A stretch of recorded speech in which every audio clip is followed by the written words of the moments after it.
Hi friends, very good morning. ಇವತ್ತು ಕೂಡ ಒಂದು ವಿಶೇಷವಾದ ಟಾಪಿಕ್ ಮೇಲೆ ಚರ್ಚೆ ಮಾಡೋಣ.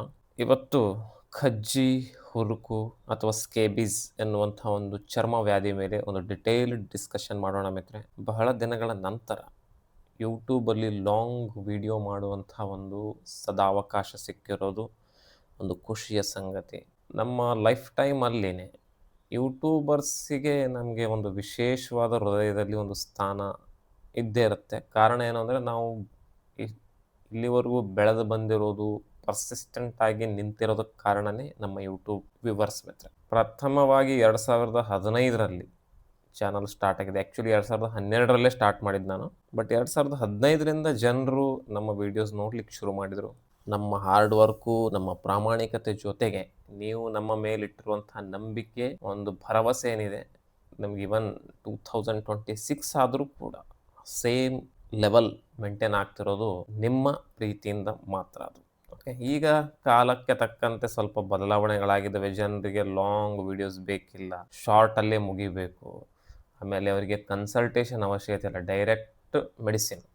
ಅದು ರಾಂಗ್. ಅದು ಆ್ಯಕ್ಚುಲಿ ಎಷ್ಟೊಂದು ಸರಿ ಏನಾಗುತ್ತೆ, ನೀವು ಡೈರೆಕ್ಟ್ ಮೆಡಿಸಿನನ್ನು ತೊಗೊತೀರಾ, ನಾವು ಹೇಳ್ತೀವಿ, ಕೆಲವು ಸರಿ ಏನಾಗುತ್ತೆ, ನಿಮ್ಮ ಸಮಸ್ಯೆನೇ ಬೇರೆ ಇರುತ್ತೆ, ಅದು ಬೇರೆ ಸಮಸ್ಯೆ ಮಿಕ್ಸ್ ಇರ್ತದೆ. ಹಾಗಿದ್ದಾಗ ಏನಾಗುತ್ತೆ, ನಿಮ್ಗೆ ಅನಿಸ್ಬೋದು ಡಾಕ್ಟ್ರು ಫೀಸ್ ತೊಗೋತಾರೆ, ಕನ್ಸಲ್ಟೇಷನ್ ಫೀಸ್ ಉಳಿತದೆ, ಅಥವಾ ಸುಮ್ಮನೆ ಫೀಸಿಗೋಸ್ಕರ ಮಾಡ್ತಾರೆ ಅಂತ. ಫೀಸ್ ತೊಗೋದು ನಿಜ, ಫೀಸ್ ಯಾರು ತೊಗೊಳಲ್ಲ ಹೇಳಿ? ಲಾಯರ್ ತನ್ನ ಫೀಸ್ ತೊಗೊತಾನೆ, ಟೀಚರ್ ತನ್ನ ಫೀಸ್ ತೊಗೊತಾನೆ. ಎಲ್ಲರೂ ನೀವು ಸರ್ಕಾರಿ ಆಫೀಸಿಗೆ ಹೋದರೆ ಫೀಸ್ ಇರಲ್ಲ, but still he will ask some money, expect ಮಾಡೇ ಮಾಡ್ತಾನೆ. ಓಕೆ, ಸೊ ಫೀಸ್ ತೊಗೊಳ್ಳದೇ ಇರೋದು ಯಾರು ಮಾಡ್ತಾರೆ ಹೇಳಿ? ಯಾರೂ ಮಾಡೋದಿಲ್ಲ ಅಲ್ವಾ? ಸೊ ಫೀಸ್ ಏನಕ್ಕೆ ಕೊಡಬೇಕಂದ್ರೆ ನಮ್ಮ ಹತ್ರ ಡಾಟಾ ಇರ್ತದೆ. ಆ ಡಾಟಾ ನಿಮಗೆ ಸಹಾಯಕಾರಿ ಆಗ್ತದೆ. ಕೆಲವು ಸರಿ ಏನಾಗ್ತದೆ, ನಿಮ್ಗೆ ಇರೋದೊಂದು ತೆಗೆದುಕೊಳ್ಳೋದು ಒಂದು, ಈ ಥರ ರಾಂಗ್ ಜಾಸ್ತಿ ಆಗ್ತವೆ. ಮತ್ತು ಕೆಲವರಿಗೆ ಆಲ್ರೆಡಿ ಒಂದು 7-8 ಥರದ್ದು ಸಮಸ್ಯೆಗಳಿರ್ತವೆ. ಅದರ ಜೊತೆಯಲ್ಲಿ ಬಹಳಷ್ಟು ಮೆಡಿಸಿನ್ ಕೂಡ ಆ್ಯಡ್ ಮಾಡೋಕ್ಕೆ ಬರಲ್ಲ.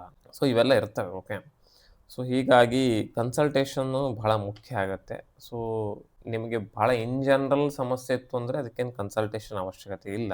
ಭಾಳ ಮಲ್ಟಿಪಲ್ ಸಮಸ್ಯೆ ಇತ್ತು, ನಿಮ್ಮ ಸಮಸ್ಯೆ ಯಾರಿಗೂ ಅರ್ಥ ಆಗ್ತಾ ಇಲ್ಲ ಮತ್ತು ಏನಾಗ್ತಾ ಇದೆ ಗೊತ್ತಿಲ್ಲ ಅಂದರೆ ಅದಕ್ಕೆ ಕನ್ಸಲ್ಟೇಷನ್ ಅವಶ್ಯಕತೆ ಇರುತ್ತೆ. ಓಕೆ, AI ಸಿಸ್ಟಮ್ ಎಷ್ಟೇ ಮುಂದುವರೆದ್ರೂ ಕೂಡ AI ಹಾಕೋ ಡಾಟಾ ನಾವೇನೆ. ಓಕೆ, ನಾವು ಏನು ಡಾಟಾ ಕೊಡ್ತೀವಿ ಅದೇ ಅದು ಜನ್ರೇಟ್ ಮಾಡುತ್ತೆ, ಹೊಸದಾಗಿ ಏನು ಮಾಡೋದಿಲ್ಲ ಅದು. ಓಕೆ, ಸೊ ಹೀಗಾಗಿ ಇನ್ನೂ ಅಪ್ಕಮಿಂಗ್ 10 ಇಯರ್ಸ್ ಅಂತೂ ನೀವು AI ಸಿಸ್ಟಮ್ ಮೇಲೆ ಕಂಪ್ಲೀಟ್ ಭರವಸೆ ಇಡಲಿಕ್ಕಾಗಲ್ಲ. ಆಫ್ಟರ್ 10 ಇಯರ್ಸ್ ಅದೆಲ್ಲ ಡಾಟಾ ಕಲೆಕ್ಟ್ ಮಾಡಿ, ಅದು ಮಾಡಿ ಒಂದು ಪರ್ಫೆಕ್ಟ್ನೆಸ್ ಬಂದ ಮೇಲೆ ನಾವೇನಾದರೂ ಮಾಡ್ಬೋದು. ಓಕೆ, ಬಟ್ ಅಲ್ಲಿವರೆಗೂ ಸ್ವಲ್ಪ ಕಷ್ಟ. ಯಾಕಂದ್ರೆ ನಾನು ಎಲ್ಲ AI ಚೆಕ್ ಮಾಡಿದ್ದೀನಿ, ಹೆಲ್ತು ಮಾಡಿದ್ದೀನಿ, ಆಸ್ಟ್ರಾಲಜಿನೂ AI ಚೆಕ್ ಮಾಡಿ ನೋಡಿದ್ದೀನಿ. ನಾನು ಹೆಲ್ತಲ್ಲಿ ನಾನು ಕೆಲವೊಂದು ಲಕ್ಷಣ ಹಾಕಿದ್ದೀನಿ, ಅದು ಒಂದು ಸ್ವಲ್ಪ ಭಯಪಡಿಸುವಂಥವು ಇರ್ತವೆ. ಆ ಥರದ್ದು ಆ್ಯಕ್ಚುಲಿ ಏನಿರೋದಿಲ್ಲ. ಓಕೆ, ಸಿಂಪಲ್ ಡಿಸೀಸಲ್ಲೂ ಕೂಡ ಅದೇ ಲಕ್ಷಣಗಳಿರ್ತವೆ. ಆಸ್ಟ್ರಾಲಜಿ ಕೂಡ ನಾನು ಹಾಕಿ ನೋಡಿದ್ದೀನಿ. ಆಸ್ಟ್ರಾಲಜಿಯಲ್ಲಿ ನಾನು ಡೇಟ್ ಆಫ್ ಬರ್ತ್ ಟೈಮ್ ಹಾಕಿದಾಗ ಅಸೆಂಡೆಂಟ್ ಲಗ್ನ ಏನು ತೋರಿಸ್ಬೇಕು ಅದು ತೋರಿಸೋದೇ ಇಲ್ಲ. ಅದು ಧನು ಲಗ್ನ ಅಂತ ಆ್ಯಕ್ಚುಲಿ ಬರಬೇಕು, ಬಟ್ ಆ ಥರ ಆಗಲ್ಲ. ಕರ್ಕ ಲಗ್ನ ಅಂತ ತೋರಿಸುತ್ತೆ, ಅಥವಾ ಇನ್ನೇನು ಅದಿನ್ನೂ ಫುಲ್ಲಿ ಗೈಡೆಡ್ ಆಗಿಲ್ಲ. ಅದು ಇನ್ನೊಂದು 5 to 7 ಇಯರ್ಸ್ ಅಂತೂ ಬೇಕದು. ಓಕೆ, ಡಾಟಾ ಎಲ್ಲ ಅಪ್ಡೇಟ್ ಆಗೋಕ್ಕೆ.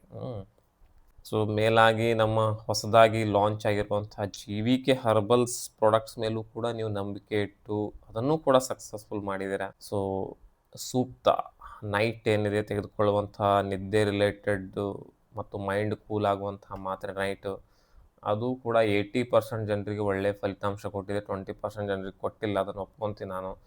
ಯಾಕಂದರೆ ಅವ್ರಿಗೆ ಕೆಲವೊಂದು ಬೇರೆ ಆರೋಗ್ಯ ಸಮಸ್ಯೆಗಳು, ಡೀಪ್ ರೂಟೆಡ್ಡು 10-20 ವರ್ಷದಿಂದ ಸಮಸ್ಯೆ ಇರೋರು ಅಂತ ತೆಗೆದುಕೊಂಡಾಗ ಸರ್ ಅಷ್ಟೊಂದೇನು ರಿಸಲ್ಟ್ ಬಂದಿಲ್ಲ, ಬಟ್ ಮೈಂಡ್ ಕೂಲ್ ಆಗಿದೆ ಅಂತ ಹೇಳಿದ್ದಾರೆ. ಓಕೆ, ಮತ್ತು ಊರ್ಜಾ ರಸನ ಡೇ ಟೈಮಲ್ಲಿ ತೆಗೆದುಕೊಳ್ಳುವಂತಹ ಮಾತ್ರೆ, ಅದನ್ನು ಚೆನ್ನಾಗಿ ರಿಸಲ್ಟ್ ಕೊಟ್ಟಿದೆ. ಅಗ್ನಿಸುಧಾ ಎನ್ನುವಂಥ ಒಂದು ಡೈಜೆಸ್ಟಿವ್ ಹರ್ಬಲ್ ಟಾನಿಕ್ಕು, ಅದಂತೂ ವಂಡರ್ಫುಲ್ ರಿಸಲ್ಟು. ಅಮೆಝಾನಲ್ಲಿ ಲಭ್ಯ ಇದೆ. ಈಗ ಇನ್ನೊಂದು 4-5 ಡೇಸಲ್ಲೇ ನಿಮಗೆ ಪ್ರೈಮ್ ಲೆವೆಲಲ್ಲೂ ಕೂಡ ಸಿಗ್ತದೆ. ಬೆಂಗಳೂರಿನಲ್ಲಿರೋರಿಗೆ ವಿದಿನ್ 48 ಅವರ್ಸಲ್ಲಿ ಲಭ್ಯ ಮಾಡುವಂಥದ್ದು ಒಂದೊಂದು 4 to 5 ಡೇಸಲ್ಲೇ ಅದು ಆಗ್ತಾಯಿದೆ ಮಿತ್ರ. ಓಕೆ, ಸೊ ಇರಲಿ, ಧನ್ಯವಾದಗಳು ನಿಮಗೆ. ನಮ್ಮ ವೀಕ್ಷಕರಿಗೆ, ಓಲ್ಡ್ ವೀಕ್ಷಕರು ಯಾವ್ದಿರದೆ, ಇವನ್ ನೀವು ಕೆಲವೊಂದು 7-8 ವರ್ಷ 10 ವರ್ಷದಿಂದನೂ ಕೂಡ ನಮ್ಮನ್ನು ಫಾಲೋ ಮಾಡೋರು ತುಂಬ ಜನ ಇದ್ದಾರೆ. ಓಕೆ, ಸೊ ಇವತ್ತು ಸ್ಕೇಬೀಸ್ ಮೇಲೆ ಮಾತನಾಡೋಣ ಮಿತ್ರ. ಸ್ಕೇಬೀಸ್ ಚರ್ಮ ವ್ಯಾಧಿಗಳಲ್ಲಿ ಬರುವಂಥದ್ದು ಒಂದು. ಚರ್ಮ ವ್ಯಾಧಿಗಳಲ್ಲಿ ನೋಡಿ ಸಾವಿರಾರು ಬರ್ತದೆ, 1000ಕ್ಕಿಂತಲೂ ಹೆಚ್ಚೇ ಬರ್ತದೆ. ತುಂಬ ಸರಿ ಏನಾಗುತ್ತೆ, ಚರ್ಮ ವ್ಯಾಧಿಗಳು ಡಾಕ್ಟರ್‌ಗೆ ಡಯಾಗ್ನೋಸ್ ಮಾಡ್ಲಿಕ್ಕಾಗಲ್ಲ. ಮಾಡಿದ ಮೇಲೆ ಅದಕ್ಕೆ ಹೆಸರಿಡೋದು ಕಷ್ಟ ಆಗುತ್ತೆ.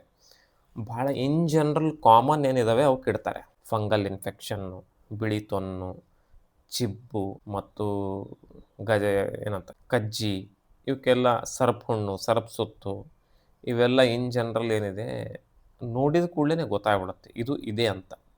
Diagnosis easy. ಒಂದು 1000 ಚರ್ಮ ವ್ಯಾಧಿಗಳಲ್ಲಿ ಕೇವಲ 10 ಮಾತ್ರ ಅದಕ್ಕೆ ಹೆಸರಿಡ್ಬೋದು ಮಿತ್ರರೆ.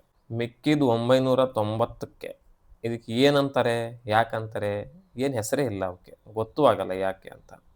ಕೆಲವರಿಗೆ ಸ್ಕಿನ್ ಮೇಲೆ ಬ್ಲ್ಯಾಕ್ ಮಾರ್ಕ್ ಆಗ್ತದೆ, ರೆಡ್ ಮಾರ್ಕ್ ಆಗ್ತದೆ, ಡಾಟ್ಸ್ ಆಗ್ತದೆ. ನೀವು ಹೋಗಿ ಸರ್ ಏನಾಗಿದೆ ಅಂತ ಕೇಳಿದ್ರೆ ಅವ್ನು ಏನು ಹೇಳ್ಬೇಕು ಪಾಪ. ಗೊತ್ತಿಲ್ಲಪ್ಪ, ನೀನು ಟ್ರೀಟ್ಮೆಂಟ್ ಇದು ತಗೋ, ಕಮ್ಮಿ ಆಯಿತು ಓಕೆ, ಇಲ್ಲ ಅಂದ್ರೆ ಬೇರೆ ಡಾಕ್ಟ್ರನ್ನ ನೋಡು. ಇಷ್ಟೇ ನಮ್ಮ ಕೆಲಸ. ಓಕೆ.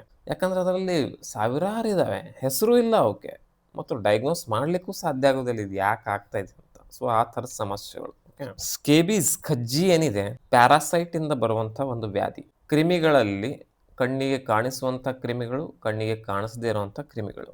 ಬ್ಯಾಕ್ಟೀರಿಯಾ ಬರ್ತವೆ, ವೈರಸ್ ಬರ್ತವೆ, ಫಂಗಸ್ ಬರ್ತವೆ, ಆಲ್ಗೆ ಬರ್ತವೆ. ಇದರ ಜೊತೆಗೆ ಇನ್ನೊಂದು ವೆರೈಟಿ ಪ್ಯಾರಾಸೈಟ್.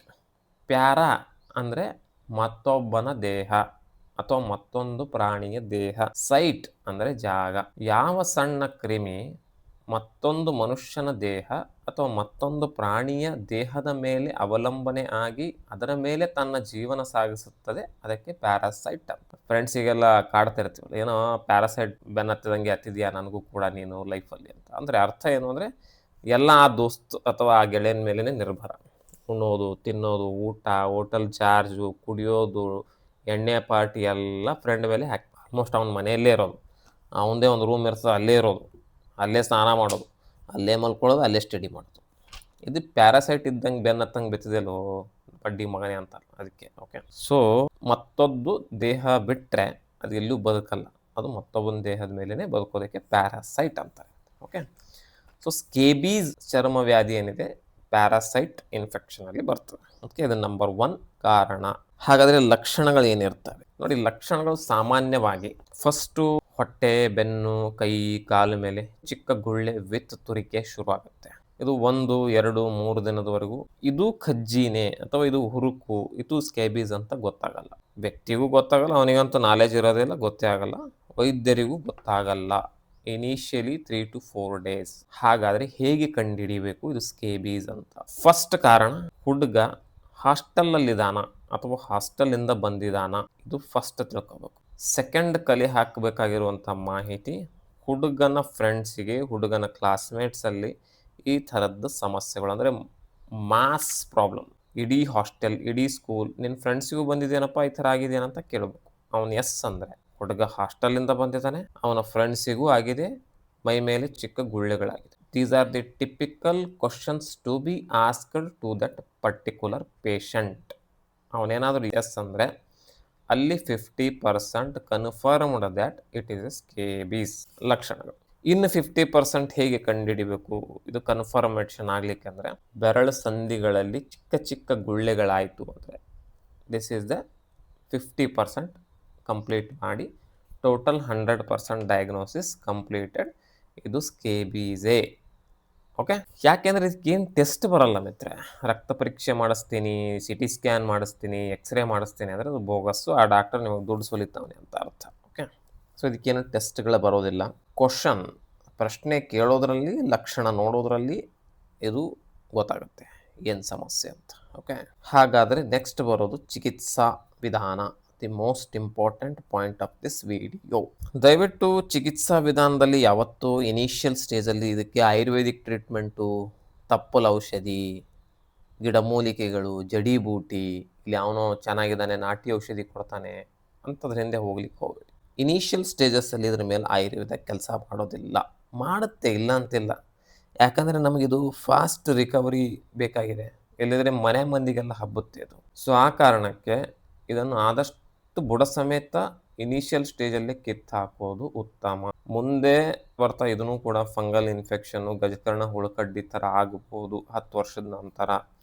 ಯಾಕಂದರೆ ಎಲ್ರಿಗೂ ಆಗಿ ಅದು ಇದು ಅಪ್ಲೈ ಮಾಡಿ ತಮ್ಮ ಮನಸೋ ಇಚ್ಛೆ ಸ್ವಂತ ಮೆಡಿಕಲ್ಗೆ ಹೋಗಿ ಅಪ್ಲೈ ಮಾಡೋದು, 2 ದಿನ ಹಚ್ಚೋದು ಬಿಡೋದು, ಹೆಂಗೆ ಬಿಟೆಕ್ಸ್, ಸಪಟ್ ಲೋಷನ್, ರಿಂಗೋಜನ್, ಇಚ್ ಗಾರ್ಡು ಜನ ಹಚ್ಚಿ ಅದು ಚರ್ಮಕ್ಕೆ ರೆಸಿಸ್ಟೆನ್ಸ್ ಬಂದ್ಬಿಟ್ಟು ಇವತ್ತು 700 ರೂಪಾಯಿದು ಕ್ರೀಮು ಆಯಿಂಟ್ಮೆಂಟು ಆ್ಯಂಟಿ ಫಂಗಲ್ಸ್ ಕೊಟ್ಟರೂ ಕೂಡ ಗಜಕರ್ಣ ಹುಳುಕಡ್ಡಿ ಕ್ಯೂರ್ ಆಗ್ತಾ ಇಲ್ಲ.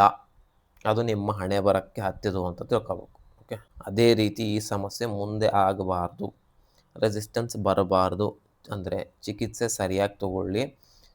ಒಮ್ಮೆ ಸ್ಟಾರ್ಟ್ ಮಾಡಿದ ಮೇಲೆ ಕಂಪ್ಲೀಟ್ ಕ್ಯೂರ್ ಆಗೋವರೆಗೂ ಚಿಕಿತ್ಸೆ ನಿಲ್ಲಿಸಬೇಡಿ. ಓಕೆ, ಇದು ಬಹಳ ಇಂಪಾರ್ಟೆಂಟ್ ಪಾಯಿಂಟ್ ಮಿತ್ರ. ಹುಡುಗನಿಗೆ, ಹಾಸ್ಟೆಲಲ್ಲಿರುವಂಥ ಹುಡುಗನಿಗೆ ಈ ಸಮಸ್ಯೆ ಆಗಿತ್ತು ಅಂದರೆ ಅವನನ್ನು ಮೊದಲು ಮನೆಗೆ ಕರೆತರಬೇಕು. ಯಾವತ್ತೂ ಅವನಿಗೆ ಹಾಸ್ಟೆಲಲ್ಲೇ ಇಟ್ಟು ಟ್ರೀಟ್ಮೆಂಟು ಮುಂದುವರೆಸಬಾರದು. ಈ ಮಾಹಿತಿ ನಾನು ಹಾಸ್ಟೆಲ್ ಮತ್ತು ರೆಸಿಡೆನ್ಷಿಯಲ್ ಸ್ಕೂಲ್ ಅಡ್ಮಿನಿಸ್ಟ್ರೇಟರ್ಸ್ ಜೊತೆನೂ ಕೂಡ ಈ ವಿಡಿಯೋ ಹಂಚಿಕೊಳ್ಳಿ. ಓಕೆ, ಈ ಚಿಕಿತ್ಸೆ ನೀವು ಹಾಸ್ಟೆಲಲ್ಲಿಟ್ಟು ನಾನು ಕ್ಯೂರ್ ಮಾಡ್ತೀನಿ ಅಂದರೆ ಅದು ಅಸಾಧ್ಯ. ಯಾಕಂದರೆ ಅದು ಎವ್ರಿ ಡೇ ಇನ್ಫೆಕ್ಷನ್ನು ಸ್ಪ್ರೆಡ್ ಆಗ್ತಾ ಇರ್ತದೆ. ಇವು ಹುಡುಗ ಏನು ಮಾಡ್ತಾನೆ, ಹಾಸ್ಟೆಲಲ್ಲಿ ಇದ್ದುಕೊಂಡೇ ಟ್ರೀಟ್ಮೆಂಟ್ ತೊಗೋತಾ ಇರ್ತಾನೆ. ಆಲ್ರೆಡಿ ಅದು ಹಾಸಿಗೆ ಬಟ್ಟೆ ಅದರಲ್ಲೇ ಇರುತ್ತೆ. ಫ್ರೆಂಡ್ ಟಚ್ ಮಾಡ್ತಾನೆ. ಈಗ ಫ್ರೆಂಡ್ಸಿಗೆ ಹೆಂಗೆ ಅವಾಯ್ಡ್ ಮಾಡ್ತೀರಾ?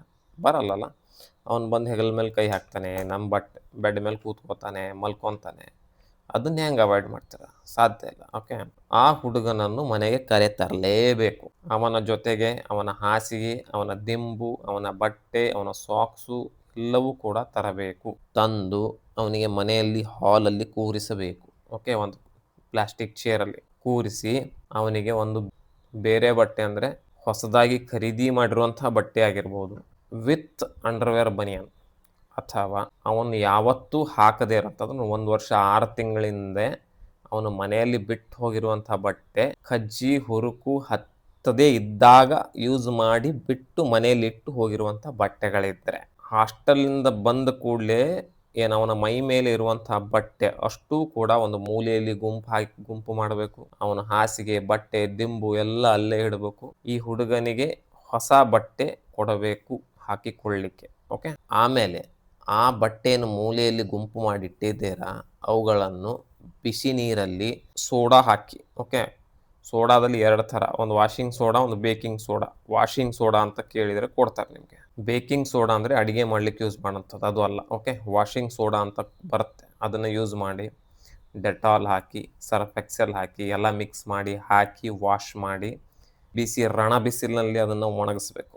ಒಣಗಿದ ನಂತರ ಮತ್ತೆ 3-4 ದಿನದ ನಂತರ ಸೇಮ್ ಬಟ್ಟೆನೇ ಮತ್ತೆ ಸೇಮ್ ವಾಶ್ ಮಾಡಿ ಮತ್ತೆ ರಣ ಬಿಸಿನಲ್ಲಿ ಹಾಕಬೇಕು. ಒಂದು 2-3 ಸರಿ ಈ ಥರ ಮಾಡಿ. ಓಕೆ, ಆ ಸೈಡ್ ನಡೀತಾ ಇರ್ತದೆ. ಈ ಸೈಡ್ ಏನು ಮಾಡಬೇಕು, ಈ ಹುಡುಗನಿಗೆ ಮತ್ತು ಯಾರು ಹಾಸ್ಟೆಲಿಂದ ಅವನಿಗೆ ಕರ್ಕೊಂಡು ಬಂದ್ರಲ್ಲ ಅವ್ರದ್ದು ಬಟ್ಟೆನೂ ಕೂಡ ಹಾಕ್ಬೇಕು. ನೀವು ಕಂಪ್ಲೀಟ್ ಕ್ಯೂರ್ ಮಾಡ್ಕೋಬೇಕಾಗಿತ್ತು ಅಂದರೆ ಇಷ್ಟು ಕಷ್ಟಪಡಲೇಬೇಕು ನೀವು 1 ವಾರ. ಓಕೆ, ಇಲ್ಲದಿದ್ರೆ ಅದು ಭಾರಿ ಕಷ್ಟ. ಅದು ಮನೆ ಮಂದಿಗೆಲ್ಲ ಹಬ್ಬುತ್ತೆ, ನೀವು ಮನೆ ಮಂದಿ ಎಲ್ಲ ಟ್ರೀಟ್ಮೆಂಟ್ ಶುರು ಮಾಡಬೇಕಾಗುತ್ತೆ. ಓಕೆ, ನಂತರ ನಿಮಗೆ ಟ್ರೀಟ್ಮೆಂಟ್ ಆ ಹುಡುಗನಿಗೆ, ಆ್ಯಕ್ಚುಲಿ ನಾನು ಆಯುರ್ವೇದಿಕ್ ವೈದ್ಯ, ಇದಕ್ಕೆ ಆಯುರ್ವೇದಿಕ್ ತೊಗೋಬೇಡಿ ಅಂತ ನಾನು ಹೇಳ್ತೀನಿ. ಅಲೋಪತಿ ಅಥವಾ ಮಾಡರ್ನ್ ಮೆಡಿಸಿನ್ಸು ಯೂಸ್ ಮಾಡಿ. ಅದರಲ್ಲಿ ಸದ್ಯಕ್ಕೆ ಮಾರ್ಕೆಟಲ್ಲಿ ಲಭ್ಯ ಇರುವಂಥದ್ದು, ವೆರಿ ಫಾಸ್ಟ್ ರಿಸಲ್ಟ್ ಕೊಡುವಂಥದ್ದು ಪರಮ್ಯಾಥ್ರಿನ್ 5% ಅನ್ನುವಂಥ ಒಂದು ಲೋಷನ್ನು, ಪರಮ್ಯಾಥ್ರಿನ್ 5% ಅನ್ನುವಂಥ ಒಂದು ಸಾಬೂನು, ಇವೆರಡೂ ಕೂಡ ಅಲೋಪತಿ ಮೆಡಿಕಲ್ ಸ್ಟೋರಲ್ಲಿ ಸಿಗ್ತದೆ. ಆ್ಯಕ್ಚುಲಿ ನನಗೆ ಡೈರೆಕ್ಟಾಗಿ ಹೇಳುವಂಥ ಅಧಿಕಾರ ಇಲ್ಲ, ಬಟ್ ಸ್ಟಿಲ್ ನಿಮ್ಗೆ ಯಾರಾದರೂ ಡಾಕ್ಟ್ರ್ ಇವೇ ಕೊಟ್ಟಿದ್ರೆ ಕಂಟಿನ್ಯೂ ಮಾಡಿ. ಲೋಷನ್ನು ಹಚ್ಚೋದಿದೆ, ಹೊರಗಡೆ ಹಚ್ಚೋದು ಎಕ್ಸ್ಟರ್ನಲ್ ಅಪ್ಲಿಕೇಶನ್ 10 ಸರಿ ನೆನಪಲ್ಲಿ ಇಟ್ಟುಕೊಳ್ಳಿ. ಯಾಕಂದರೆ ಇದು ಇನ್ಸೆಕ್ಟಿಸೈಡ್, ಪೆಸ್ಟಿಸೈಡ್ ಥರ ಕೆಲಸ ಮಾಡುತ್ತೆ. ಹೊಲ ಗದ್ದೆಗಳಿಗೇನು ವಿಷಕಾರಿ ಹಾಕ್ತೀವಿ ನಾವು, ಅದೇ ರೀತಿ ಇದು ನಮ್ಮ ಕೆಲಸ ಮಾಡುತ್ತೆ. ಯಾರಾದರೂ ಮಗು ಅಪ್ಪಿತಪ್ಪಿ ಕುಡಿತು ಅಂದರೆ ವೆರಿ ಫ್ಯಾಟಲ್ ಕಾನ್ಸಿಕ್ವೆನ್ಸಸ್ಸು ನೀವು ಫೇಸ್ ಮಾಡಬೇಕಾಗತ್ತೆ. ಓಕೆ, ಅದು ವಿಷ ಇದ್ದಂಗೆ ಏನಂತ ತಿಳ್ಕೊಳ್ಳಿ. ಪರಮ್ಯಾಥ್ರಿನ್ ಲೋಷನ್ ಕುತ್ತಿಗೆ ಇಲ್ಲಿಂದ ಹಿಡ್ಕೊಂಡು ಪೂರ್ತಿ ಟಾಪ್ವರೆಗೂ, ಸ್ಪೆಷಲಿ ಬೆರಳು ಸಂದಿಯಲ್ಲಿ ಎಲ್ಲ ಕಡೆ ಅಪ್ಲೈ ಮಾಡಬೇಕು. ರಾತ್ರಿ ಮಲ್ಕೋವಾಗ ಅಪ್ಲೈ ಮಾಡಿಕೊಂಡು ಮಲಗಿ 12 ಗಂಟೆ ಹಾಗೆ ಬಿಟ್ಟು ಬೆಳಗ್ಗೆ ಅದೇನು ಸೋಪ್ ಇರುತ್ತೆ, ಪರಮ್ಯಾಥ್ರಿನ್ ಸೋಪು, ವಾಶ್ ಮಾಡ್ಕೋಬೇಕು ಮಾತ್ರ. ಓಕೆ, ಬಹಳ ತುರಿಕೆ ಇತ್ತು ಅಂದರೆ ಲಿವೋಸಿಟ್ರಜಿನ್ ಮಾಂಟಲುಕಾಸ್ಟ್ ಅಂತ ಒಂದು ಟ್ಯಾಬ್ಲೆಟ್ ಬರುತ್ತೆ, ಅದನ್ನು ಸಾಯಂಕಾಲ ತೆಗೆದುಕೊಳ್ಬೇಕು. ಭಾಳ ವಿಪರೀತ ಕೇಸಸ್ಸಲ್ಲಿ ಆಯುರ್ಮೆಕ್ಟಿನ್ ಕೂಡ ಆ್ಯಡ್ ಮಾಡ್ತಾರೆ. ಓಕೆ, ಅದು ಫೈನಲ್ ಬ್ರಹ್ಮಾಸ್ತ್ರ, ಇದಕ್ಕೇನು ವರ್ಕ್ ಮಾಡಲಿಲ್ಲ ಅಂದರೆ, ಯಾಕಂದರೆ ಅದರಿಂದ ಸೈಡ್ ಎಫೆಕ್ಟ್ಸ್ ಇರ್ತದೆ. ಬಟ್ ಸ್ಟಿಲ್ ಸಮಸ್ಯೆ ಇದ್ದಾಗ ಅದು ಹಾಕಲೇಬೇಕಾಗುತ್ತೆ. Okay, so permethrin 5% lotion for external application night full, permethrin 5% soap ಬೆಳಗ್ಗೆ ಸ್ನಾನಕ್ಕಾಗಿ, ತುರಿಕೆ ತುಂಬ ಇತ್ತು ಅಂದರೆ ಲಿವೋಸಿಟ್ರಜಿನ್ ಮಾಂಟಲುಕಾಸ್ಟ್ ನೈಟ್ ಒಂದು ಟ್ಯಾಬ್ಲೆಟ್ಟು, ಅದು ವಯಸ್ಸಿಗೆ ಮತ್ತು ಈ ಸಮಸ್ಯೆಗೆ ನನಗೆ ನೀವು ವಾಟ್ಸಪ್ಪಲ್ಲಿ ಮೆಸೇಜ್ ಮಾಡಕ್ಕೆ ಹೋಗಬೇಡಿ. ಯಾಕಂದರೆ ಇವೆಲ್ಲ ಅಲೋಪತಿ ಮೆಡಿಸಿನ್ನು, ಮೆಡಿಕೇಷನ್ಸು ಇವೆಲ್ಲ ನಮ್ಮ ಹತ್ರ ಸಿಕ್ಕರೂ ಕೂಡ ಕಳಿಸುವಂಥ ಅಧಿಕಾರ ನಮಗಿಲ್ಲ. ಓಕೆ. ಈ ಟ್ರೀಟ್ಮೆಂಟ್ ಏನಿದೆ ನೀವು 7 ಡೇಸ್ ಫಾಲೋ ಮಾಡಬೇಕು. 7 ಡೇಸ್ ಫಾಲೋ ಮಾಡಿದ ಮೇಲೆ ಫುಲ್ ಕ್ಲಿಯರ್ ಆಗುತ್ತೆ. ಅದರಲ್ಲೇನು ಡೌಟ್ ಇಲ್ಲ. ಅದಾದ ನಂತರ ಹಾಸ್ಟೆಲ್‌ಗೆ ಫೋನ್ ಮಾಡಿ ಕೇಳ್ಕೋಬೇಕು. ಸರಿ ಎಲ್ಲ ಕ್ಲಿಯರ್ ಆಗಿದೆಯಾ? ಎಲ್ಲ ಮಕ್ಕಳನ್ನು ಕಳಿಸಿದ್ದೀರಾ? ಯಾರ್ಯಾರಿಗಿದೆ ಕಳಿಸಿದ್ದೀರಾ? ಅಂತ ಕ್ಲಿಯರ್ ಮಾಡಿಕೊಂಡು ಈ ವ್ಯಕ್ತಿಯ ಹೊಸದಾಗಿ ಫ್ರೆಶ್ ಬದುಕು ಹಾಸ್ಟೆಲ್ ಲೈಫು ಸ್ಟಾರ್ಟ್ ಮಾಡಿಸ್ಬೇಕು. ವಾಶ್ ಮಾಡಿರುವಂಥ ದಿಂಬು, ಚಾದರು, ಬೆಡ್ಡು, ರಗ್ಗು, ದಿಂಬು, ವಾಶ್ ಮಾಡಿರುವಂಥ ಬಟ್ಟೆ, ನಿಮಗೆ ಅನುಕೂಲಸ್ಥರಿದ್ರಿ, ದುಡ್ಡಿದ್ದವರಿದ್ರಿ ಅಂದರೆ ಎಲ್ಲ ಹೊಸದಾಗೆ ಕೊಡಿಸ್ಬಿಡಿ ಇನ್ನೊಮ್ಮೆ. ಏನು ತಪ್ಪಿಲ್ಲ. ಓಕೆ. ಎಲ್ಲ 2-3 ಸಾವಿರಲ್ಲೇ ಬರುತ್ತೆ. ನೀವು 50,000 ಕಜ್ಜಿಗೆ ಹಾಕೋದು ಬದಲು 2-3 ಸಾವಿರ ಹೊಸದಾಗಿ ಕೊಡಿಸ್ಬಿಡಿ. ಓಕೆ. ನಂತರ ಮತ್ತೆ ಆಯಿತು ಅಂದರೆ ಅದಕ್ಕೆ ಹಾಸ್ಟೆಲ್ನವರೇ ಕಾರಣ ಏನು ಅಂದರೆ ಅದಕ್ಕೆ ಯಾವ ಹುಡುಗನಿಗೆ ಆಗುತ್ತೆ ಇಮಿಡಿಯೇಟ್ಲಿ ಅವನ್ನ ಮನೆಗೆ ಕಳಿಸ್ಬೇಕು ಟ್ರೀಟ್ಮೆಂಟ್‌ಗಾಗಿ. ಅಲ್ಲೇ ಇಟ್ಕೊಂಡು ಕೂತ್ಕೋಬಾರ್ದು. ಇದು ಭಾಳ ಬಿಗ್ ಮಿಸ್ಟೇಕ್ ಮಾಡ್ತಿರೋದು. ಓಕೆ. ಇನಿಷಿಯಲಿ ಯಾರಿಗೆ ಮೈ ತುರಿಕೆ, ಗುಳ್ಳೆ ಆಯಿತು ಅಂದರೆ ಇಮಿಡಿಯೇಟ್ಲಿ ಅವನಿಗೆ ಶಿಫ್ಟು. ನೀನು ಮನೆಗೆ ಹೋಗಪ್ಪ ಟ್ರೀಟ್ಮೆಂಟ್ ಮುಗಿಸ್ಕೊಂಡು ವಾಪಸ್ ಬಾ ಅಂತ ಕಳಿಸ್ಬೇಕು. ಅಂದರೆ ಅಲ್ಲಿ ಸ್ಟಾಪ್ ಆಗುತ್ತೆ ಅದು ಸ್ಪ್ರೆಡ್ ಆಗೋದು. ಓಕೆ. ಸೊ ಇದು ಏನಿದೆ ಸ್ಕೇಬೀಸಿನ ಒಂದು ಟೋಟಲ್ ಆಗಿ ನಾನು ಒಂದು ಇದರ ಮೇಲೆ ಹಾಕಿದ್ದೀನಿ. ಓಕೆ. ಇದಾದ ನಂತರ ನಿಮಗೆ ಆಯುರ್ವೇದಿಕ್ ಅಲ್ಲಿ ಆ್ಯಸ್ ಎ ಮೇಂಟೆನೆನ್ಸ್ ಬೇಕಾಗಿತ್ತಂದರೆ, ಯಾಕಂದರೆ ಇವೆಲ್ಲ ಮೆಡಿಸಿನ್ಸ್ 7 ದಿನ ಕೊಡ್ಬೋದು, ಅದಕ್ಕಿಂತ ಹೆಚ್ಚು ಕೊಡಕ್ಕೆ ಬರಲ್ಲ. ಮೇಂಟೆನೆನ್ಸ್ ಮಾಡಬೇಕಾಗಿತ್ತು ಅಂದರೆ ನೀಮ್ ಆಯಿಲ್, ಬೇವಿನ ತಪ್ಪಲಿನ ಎಣ್ಣೆ ಅಥವಾ ಬೇವಿನ ಎಣ್ಣೆ ಸ್ನಾನಕ್ಕೆ ಹೋಗೋದಕ್ಕಿಂತ ಒಂದು ಅರ್ಧ ಗಂಟೆ ಮುಂಚೆ ಮೈಯೆಲ್ಲ ಹಚ್ಕೊಂಡು ಅರ್ಧ ಗಂಟೆ ಬಿಟ್ಟು 15 ನಿಮಿಷ ಬಿಟ್ಟು ಸ್ನಾನ ಮಾಡ್ಬೋದು. ಬೆಳಗ್ಗೆ ಒಂದು 15ರಿಂದ 20 ನಿಮಿಷ ಬಿಸಿಲಲ್ಲಿ ನಿಂತ್ಕೋಬೇಕು. ಮತ್ತು ನಾಲ್ಪಾಮರಾದಿ ತೈಲ ಅಂತ ಬರುತ್ತೆ, ಅದು ಕೂಡ ಮೈ ತುಂಬ ಹಚ್ಕೊಂಡ್ಬಿಟ್ಟು ಸ್ನಾನ ಮಾಡಬೇಕು. 2ರಲ್ಲಿ ಒಂದು ಯಾವುದಾದ್ರೂ ಒಂದು. ಓಕೆ. ಸೊ ಇದು ಆಯುರ್ವೇದಿಕ್ ಚಿಕಿತ್ಸಾ ಪದ್ಧತಿಯಲ್ಲಿ as A for maintenance dose ಅಂತ ನೀವು ಯೂಸ್ ಮಾಡಬಹುದು. ಓಕೆ. ಸೊ ಇದು ಏನಿದೆ ಸ್ಕೇಬೀಸ್ ಕಜ್ಜಿ ಸಲುವಾಗಿ. ನಿಮಗೂ ಕೂಡ ಈ ವಿಡಿಯೋ ಚೆನ್ನಾಗಿ ಅನಿಸ್ತು ಅಂದರೆ ಬೇರೆಯವ್ರ ಜೊತೆ ಶೇರ್ ಮಾಡಿಕೊಡಿ. ಇದ್ರ ಕೆಳಗಡೆ ನಾನು ಫೋನ್ ನಂಬರು ಅಥವಾ ನಾನು ವಾಟ್ಸಪ್ ನಂಬರ್ ಹಾಕ್ತಾ ಇಲ್ಲ. ಕಾರಣ ಏನಂದರೆ ಸುಮ್ಮನೆ ಮೆಸೇಜ್ ಮಾಡ್ತಾ ಕೂಡ್ತಾರೆ ಜನ. ಸೊ ಇದೇನೇನು ಆಯುರ್ವೇದಿಕ್ ಅಲ್ಲ, ನಮ್ದು ಆಯುರ್ವೇದಿಕ್ ಚಿಕಿತ್ಸಾ ಪದ್ಧತಿ ಬರ್ತದೆ. So I am not interested in discussing this topic again. Okay. Thank you very much. Stay healthy.